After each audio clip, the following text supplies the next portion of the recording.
World history यानी विश्व इतिहास पर शुरू हुई पंकज सर की इस नई सीरीज में आप सबका स्वागत है। मैं हूं नीरज गुप्ता। पिछले एपिसोड में आपने अमेरिकी क्रांति को शुरू करने वाली कुछ घटनाएं जैसे बोस्टन टी पार्टी व नो टैक्सेशन विदाउट रिप्रेजेंटेशन पर चर्चा की। अब आइए उससे आगे की घटनाओं पर नजर डालते हैं। यह वह समय था जब अंग्रेजी पार्लियामेंट यह मान चुकी थी अमेरिकी कॉलोनियों ने अब विद्रोह शुरू कर दिया है।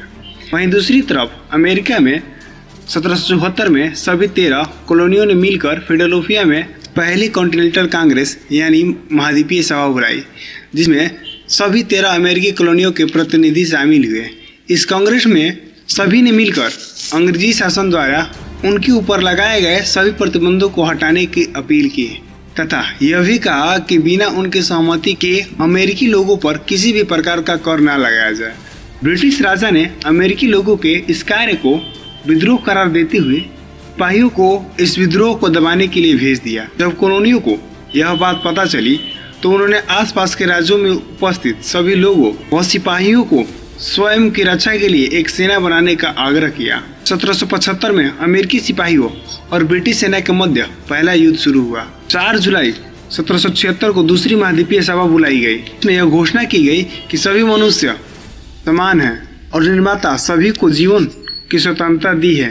इसलिए आज तक हम एक इंग्लिश व्यक्ति की तरह लड़ रहे थे, परंतु आज से हम एक स्वतंत्र अमेरिकी की तरह लड़ेंगे, क्योंकि हमें स्वतंत्र रहने का पूर्ण अधिकार है। अब जॉर्ज वाशिंगटन अमेरिकी लड़ाकों का नेतृत्व अपने हाथों में ले लिया था और वाशिंगटन एक कुशल नेतृत्व क्षमता वाले व्यक्ति थे। वाशिंगटन के कमांड संभालते ही पहला युद्ध बोस्टन में लड़ा गया।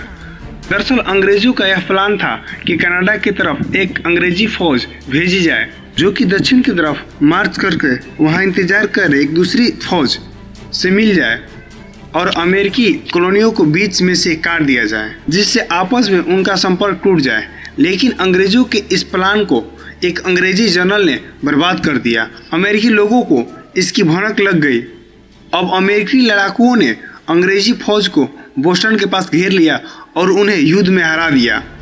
अमेरिकी लड़ाकुओं के इस जीत ने अमेरिकियों का आत्मविश्वास बढ़ा दिया। वहीं दूसरी तरफ फ्रांस, जिसकी पुरानी दुश्मनी अंग्रेजों से थी, उसने भी अमेरिकी लोगों को सैनिक, गोला बारूद व हथियार आदि से मदद पहुंचाना शुरू कर दिया। यही नहीं, अंग्रेजों के पुराने दुश्मन स्पेन और हॉलैंड भी ब्रिटेन के विरुद्ध में लग गए। इसकी वजह से ब्रिटेन में अस्थिरता का माहौल पैदा हो गया। ब्रिटेन के पार्लियामेंट में भी इस युद्ध का विरोध होने लगा और पार्लियामेंट के कुछ सदस्यों ने युद्ध को रोकने का दबाव बनाने लगे। आखिर में 1781 में ब्रिटिश कमांडर कॉर्नवालिस ने अमेरिका में सरेंडर यानी आत्मसमर्पण कर दिया।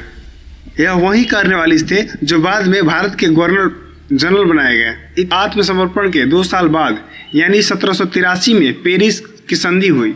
अंग्रेजों ने अमेरिका को स्वतंत्र मान लिया और आखिर में इतने लंबे समय के बाद अमेरिकी लोग स्वतंत्र हो गए।